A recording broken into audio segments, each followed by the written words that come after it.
বিসমিল্লাহির রহমানির রহিম। আসসালামু আলাইকুম। নীতি সহজান্নার সমাহারে আপনাদের সবাইকে স্বাগতম জানিয়ে আজকে আবারও চলে আসলাম ভীষণ মজার একটি সবজি রেসিপি নিয়ে।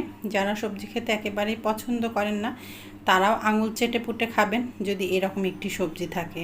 আর আজকে আমি কাঁঠালের বিচি, ঢেঁড়স, ধুন্দল, মিষ্টি কুমড়া, আলু এবং নাগামরিচ দিয়ে এই সবজি রেসিপিটি তৈরি করেছি। আপনাদের কাছে ইনশাল্লাহ ভালো লাগবে। যদি রেসিপিটি ভালো লাগে তাহলে অবশ্যই লাইক, কমেন্ট, শেয়ার করতে ভুলবেন না। তো চলুন দেখে নিই কীভাবে এই রেসিপিটি আমি তৈরি করছি। তো চুলাতে আমি একটি পাত্র নিয়ে নিয়েছি, তার মধ্যে আমি পরিমাণ মতো বা 1/4 কাপ পরিমাণ তেল নিয়ে নিচ্ছি। তো তেলটা প্রায় হালকা গরম হয়ে গেছে। এখন এর মধ্যে আমি দিয়ে দিচ্ছি 1/2 কাপ পরিমাণ পেঁয়াজ কুচি। এখন এই পেঁয়াজটা আমি হালকাভাবে বা একটু নরম হওয়া পর্যন্ত ভেজে নিচ্ছি। তো পেঁয়াজটা হালকা নরম করে ভাজা হয়ে গেছে। আর এখানে আমি দেখেন কাঁঠালের বিচি বা কাঁঠালের আটি নিয়ে নিয়েছি। এখানে আমি 1 কাপ পরিমাণ কাঁঠালের আটি নিয়ে নিয়েছি। আটিগুলো আমি মাঝখান থেকে কেটে নিয়েছি, এতে করে ভালো মতো সেদ্ধ হয়ে যাবে। আর আটিগুলো আমি খুব ভালো মতো ধুয়েও নিয়েছি আগের থেকে। আমি আমার পরিমাণ মতো কাঁঠালের আটি নিয়েছি বা কাঁঠালের বিচি নিয়েছি, আপনারা আপনাদের পরিমাণ অনুযায়ী কম বেশি করে নিয়ে নেবেন। তো পেঁয়াজটা যেহেতু ভাজা হয়ে গেছে, এখন এর মধ্যে আমি কিছু মশলা দিয়ে দিব। তো এর মধ্যে এখন আমি দিয়ে দিচ্ছি 1 টেবিল চামচ পরিমাণ আদা রসুন বাটা। আদা রসুন বাটাটা বেশি দেওয়া যাবে না, যত কম দিবেন ততই কিন্তু এই সবজিটা খেতে স্বাদ হবে। আর আমার আদা রসুন বাটাটা একটু পাতলা, আপনারা দেখেই বুঝতে পাচ্ছেন। যদি আপনাদের আদা রসুন বাটাটা একটু বেশি ঘন হয় তখন আপনারা আদা রসুন বাটাটা আরও একটু কম দিতে পারেন। এখন এর মধ্যে দিয়ে দিলাম 1.5 চা চামচ পরিমাণ হলুদের গুঁড়া। আর আজকে আমি নাগামরিচ দিয়ে এই রেসিপিটি করব, এজন্য আমি আজকে আর কোনো ঝালের গুঁড়া এখানে ব্যবহার করব না। তবে আমি নাগামরিচ দিয়ে করছি, আপনারা চাইলে কাঁচামরিচ দিয়েও করতে পারেন। দিয়ে দিলাম 1 চা চামচ পরিমাণ ধনিয়া গুঁড়া। এখন এর মধ্যে আমি দিয়ে দিচ্ছি 1/2 টেবিল চামচ পরিমাণ লবণ। এখন 1/2 টেবিল চামচে দিলাম, পরে লাগলে আবার আমি একটু দিয়ে নিব। এখন এই সব কিছু একসাথে নাড়াচাড়া করে একটু মিশিয়ে নিচ্ছি। আর চুলার জালটা আমি একেবারে মিডিয়াম লোতে রেখে এই মশলাগুলো 1-2 মিনিট একটু এই তেলের মধ্যে ভেজে বা কষিয়ে নিচ্ছি। তারপর আমার রেসিপিতে ফিরে আসছি। আর আমি আগেই বলেছি নাগামরিচ দিয়ে রেসিপিটি করব। এখানে নাগামরিচটা আমি 4 টুকরো করে কেটে রেখেছিলাম, তার থেকে আমি 2 টুকরো দিয়ে দিলাম। আর এই 2 টুকরো আমি পরে দিব। আর আপনারা যদি নাগামরিচের পরিবর্তে এমনি কাঁচামরিচ দিয়ে রেসিপিটি করতে চান তাহলে এই সময়টা পরিমাণ মতো কাঁচামরিচ দিয়ে দিতে পারেন। আর আরও একটি টিপস আমি আপনাদের সাথে শেয়ার করছি, সেটি হলো নাগামরিচ আপনারা যখন মশলার মধ্যে দিবেন ঠিক সেই সময়টাই কেটে নেবেন। আগের থেকে কেটে রাখলে কিন্তু নাগামরিচের স্বাদ গন্ধটা নষ্ট হয়ে যায়। এই জন্য যখন মশলার মধ্যে দিবেন ঠিক তখনই কেটে নিয়ে সাথে সাথে মশলার মধ্যে দিয়ে দিবেন, এতে করে খুব ভালো একটা সেন্ট আসবে। তো মশলাটা 1-2 মিনিট আমি ভেজে নিয়ে এর মধ্যে 1/2 কাপ পরিমাণ পানি দিয়ে দিলাম। এবার চুলার জালটা আমি বাড়িয়ে দিলাম, দিয়ে এই পানিটা একেবারে শুকিয়ে যাওয়া বা কমে যাওয়া পর্যন্ত মশলাটা আমি কষিয়ে নিচ্ছি। তো দেখেন মশলাটা কিন্তু কষানো হয়ে গেছে, পানিটা একেবারে শুকিয়ে গেছে বা কমে গেছে। এখানে তেলটা পাশ থেকে ভেসে উঠছে, দেখেন আপনারা দেখেই বুঝতে পারবেন। এখন এর মধ্যে আমি সবজিগুলো দিয়ে দিব। আমি প্রথমে যে সবজিগুলো একটু শক্ত, সেদ্ধ হতে বা গলতে সময় লাগবে বা দেরি হবে সেই সবজিগুলো আগে দিব, আর যেগুলো একটু তাড়াতাড়ি সেদ্ধ হয়ে যাবে সেগুলো পরে দিব। আমি এখন কাঁঠালের বিচিগুলো এর মধ্যে দিয়ে দিচ্ছি। আর আমি আগেই দেখিয়ে দিয়েছি কাঁঠালের বিচিগুলো আমি মাঝখান থেকে কেটে নিয়েছি। তো কাঁঠালের বিচি আর আলু আমি আগেই দিয়ে দেব। এখানে 1 কাপ পরিমাণ কাঁঠালের বিচি আছে, আর এখানে আমি নিয়ে নিয়েছি 3টি মাঝারি সাইজের আলু। আলুগুলো আমি এভাবে ছোট টুকরো করে কেটে নিয়েছি।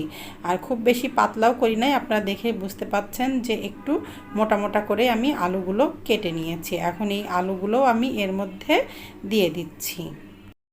তো এখন আমি এই আলু আর কাঁঠালের বিচিটা দিয়ে 1 মিনিট মতো এই মশলার সাথে একটু নাড়াচাড়া করে কষিয়ে নিচ্ছি। 1 মিনিট পরে এর মধ্যে আমি পরিমাণ মতো পানি দিয়ে দিব। তো প্রায় 1 মিনিট মতো আমি কষিয়ে নিয়েছি। এখন এর মধ্যে আমি দিয়ে দিচ্ছি পরিমাণ মতো বা 1 কাপ পরিমাণ পানি। এই 1 কাপ পরিমাণ পানিতেই কিন্তু এই কাঁঠালের বিচি আর আলুটা প্রায় হাফ সেদ্ধ মতো হয়ে যাবে। এর থেকে আর বেশি পানি দেওয়া লাগবে না। একটু নাড়াচাড়া করে নিলাম। চুলার জালটা হাই হিটে আছে, টকবক করে ফুটে উঠলে চুলার জালটা মাঝারির থেকেও একটু কমে করে দিব। তো একটু ফুটে উঠুক, তারপর আমার রেসিপিতে ফিরে আসছি। তো দেখেন একটু ফুটে উঠেছে। এখন আমি ঢাকনা দিয়ে ঢেকে এটি হতে দিচ্ছি, আর চুলার জালটা এখন আমি কমিয়ে মাঝারির থেকেও একটু কমে করে দিচ্ছি। আলু আর কাঁঠালের বিচিটা সেদ্ধ হয়ে যাওয়া পর্যন্ত আমি অপেক্ষা করছি। তো প্রায় 10-15 মিনিট মতো হয়ে গেছে। আমি অফ ক্যামেরায় দেখে নিয়েছিলাম আলু আর কাঁঠালের বিচিটা কিন্তু মিডিয়ামভাবে সেদ্ধ হয়ে গেছে। আর আপনারা দেখে হয়তো বা বুঝতে পাচ্ছেন, আমি তাও একটু দেখিয়ে দিচ্ছি। দেখেন কাঁঠালের বিচিটাও কিন্তু খুন্তি দিয়ে চাপ দিলে ভেঙে যাচ্ছে, আলুটাও কিন্তু চাপ দিলে ভেঙে যাচ্ছে। তো এখন আমি একটু নাড়াচাড়া করে নিচ্ছি, আর এর মধ্যে আমি বাকি সবজিগুলো দিয়ে দিব, যেগুলো একটু নরম সবজি আমি আগের থেকে দিয়েছিলাম না। এখানে আমি নিয়েছি ধুন্দল, 1 কেজি পরিমাণ ধুন্দল নিয়েছি। ধুন্দলগুলো আমি ছিলে নিয়ে ঠিক এভাবে আমি ডুমো ডুমো করে কেটে নিয়েছি। ধুন্দলের পরিবর্তে কিন্তু আপনারা এখানে ঝিঙেটাও ব্যবহার করতে পারেন। আমি ঝিঙে পাই নাই, এই জন্য আমি ধুন্দলটা ব্যবহার করছি। আর আপনাদের কাছে যদি ধুন্দল বা ঝিঙে কোনো কিছুই না থাকে, এখানে পরিমাণ মতো পটলও ব্যবহার করতে পারেন। আর এখানে আমি 250 গ্রাম পরিমাণ ঢেঁড়স নিয়েছি। ঢেঁড়সটাও আমি আগের থেকে ধুয়ে 2 টুকরো করে কেটে নিয়েছি। যেগুলো একটু বেশি বড় ছিল সেগুলো 3 টুকরো করেছি, যেগুলো ছোট ছিল সেগুলো 2 টুকরো করে নিয়েছি। আর নিয়েছি এখানে আমি হাফ কেজি পরিমাণ মিষ্টি কুমড়া। মিষ্টি কুমড়াগুলোও কিন্তু আমি একটু মোটা মোটা করে কেটে নিয়েছি। আমি আমার পছন্দ মতো এই সবজিগুলোই ব্যবহার করছি। আপনারা আপনাদের পছন্দ মতো যে কোনো সবজি এখানে ব্যবহার করতে পারেন। তবে এই সবজিগুলো দিয়েই কিন্তু এই সবজিটা রান্না করলে খেতে বেশি ভালো হয়। চাইলে কিন্তু এখানে আপনারা সামান্য পরিমাণ বরবটিও ব্যবহার করতে পারেন, বা সামান্য পরিমাণ চিচিঙ্গাও ব্যবহার করতে পারেন। তো এখন সব সবজিগুলো আমি মশলার সাথে খুব ভালো মতো নাড়াচাড়া করে মিশিয়ে নিচ্ছি। আর এখানে যে নাগামরিচের 2 টুকরা আমি রেখে দিয়েছিলাম সেটাও এর মধ্যে দিয়ে দিলাম। আর আমি কিন্তু একটি নাগামরিচ প্রথমে ব্যবহার করেছিলাম, পরে যখন রান্না শেষ হয়ে গিয়েছিল আমি ঝোলটা চেখে দেখেছিলাম একেবারেই ঝাল হয়েছিল না। এই জন্য শেষের দিকে আমি একটি নাগামরিচ ছোট টুকরো করে কেটে ব্যবহার করেছিলাম। আর আপনারাও কিন্তু শুরুর দিকে নাগামরিচটা কমই দিবেন, বেশি দিবেন না, একটিই দিবেন। পরে যদি দেখেন যে ঝালটা কম হয়েছে, তাহলে পরে রান্নার শেষে আবারও একটি নাগামরিচ ছোট টুকরো করে কেটে ব্যবহার করবেন। আর শেষে নাগামরিচটা ব্যবহার করলেও কিন্তু খুবই ভালো একটা স্বাদগন্ধ আসে এই সবজিতে। তো আমি এই সবজিটা প্রায় চুলার জালটা মাঝারিতে দিয়ে 5-6 মিনিট খুব ভালো মতো এই মশলার সাথে কষিয়ে নিয়েছিলাম। আর এর মধ্যে আরও সামান্য পরিমাণ লবণ দিয়ে দিলাম। এখানে আমি প্রায় 1.25 টেবিল চামচ পরিমাণ লবণ মোট ব্যবহার করেছি। তো 5-6 মিনিট মতো কষানোর পরে এর মধ্যে আমি দিয়ে দিলাম প্রায় 1 কাপ, আরও 1/4 কাপ পরিমাণ পানি। খুব বেশি পরিমাণ পানি দেওয়া লাগবে না, যেহেতু ধুন্দল থেকেও অনেকটা পানি বের হবে। এজন্য আমি 1 কাপ আর 1/4 কাপ পরিমাণ পানিটা এখানে ব্যবহার করেছি। এখন পানিটা দিয়ে চুলার জালটা আমি হাই হিটে করে দিব। যখন টকবক করে ফুটে উঠবে তখন চুলার জালটা আমি মাঝারির থেকে একটু কমে করে দিয়ে ঢাকনা দিয়ে ঢেকে দিব। তো দেখেন ফুটে উঠতে শুরু করে দিয়েছে। এখন আমি ঢাকনা দিয়ে ঢেকে দিচ্ছি, আর চুলার জালটা মাঝারির থেকেও একটু কমে দিচ্ছি। তো সব সবজিগুলো পুরোপুরিভাবে সেদ্ধ হওয়া পর্যন্ত আমি এটি এভাবেই হতে দিচ্ছি, তারপর আমার রেসিপিতে ফিরে আসছি। তো এই গরমে কিন্তু খুব বেশি মশলা দিয়ে সবজি রান্না বা যে কোনো তরকারি খেতে ভালো লাগে না। আর আমি কিন্তু আজকের এই সবজিটা খুবই কম মশলা দিয়ে আমি রান্না করেছি। আর নাগামরিচ দিয়ে রান্না করার কারণে কিন্তু খুবই ভালো একটা স্বাদগন্ধ আসছিল এই সবজির থেকে। বিশেষ করে শেষে যে আমি নাগামরিচটুকু ব্যবহার করেছি তার জন্য আরও বেশি ভালো স্বাদগন্ধ আসছিল। তো আমি অফ ক্যামেরায় দেখে নিয়েছিলাম সব সবজিগুলোই কিন্তু খুবই ভালো মতো সেদ্ধ হয়ে গিয়েছিল। আর দেখেন কতটা বেশি পানি হয়ে গেছে, ধুন্দল থেকে অনেকটা বেশি পানি বের হয়েছে।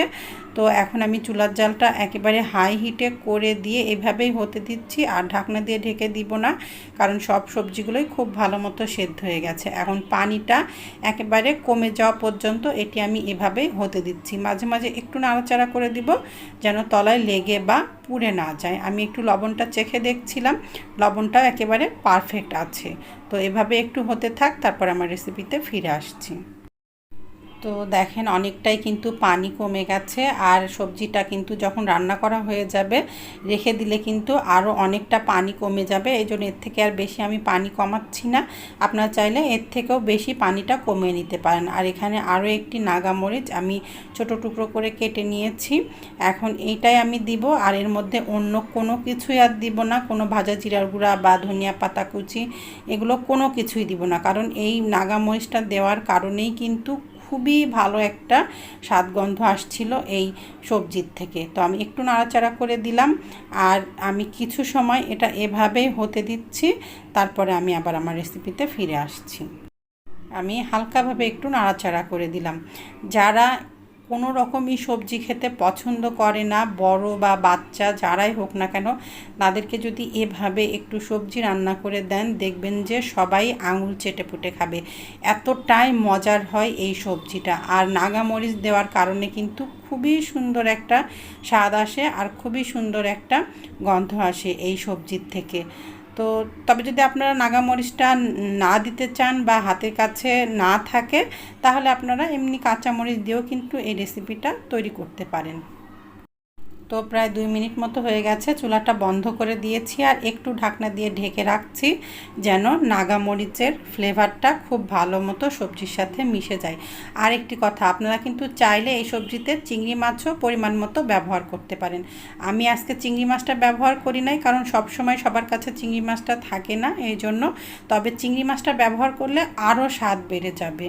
তো দেখেন কতটা লোভনীয় দেখা যাচ্ছে সবজিটা দেখতেও কিন্তু লোভনীয়, খেতেও ভীষণ মজার। একেবারে সাধারণ একটি সবজি রেসিপি, কিন্তু আপনারা বাড়িতে একবার তৈরি করে খেয়ে দেখলেই বুঝতে পারবেন যে খেতে কতটা মজার হয়। আর আবারও বলছি, নাগামরিচ ব্যবহার করেন আর কাঁচামরিচ ব্যবহার করেন, যেটাই ব্যবহার করেন না কেন আপনাদের মুখের স্বাদ অনুযায়ী পরিমাণ মতো ব্যবহার করবেন।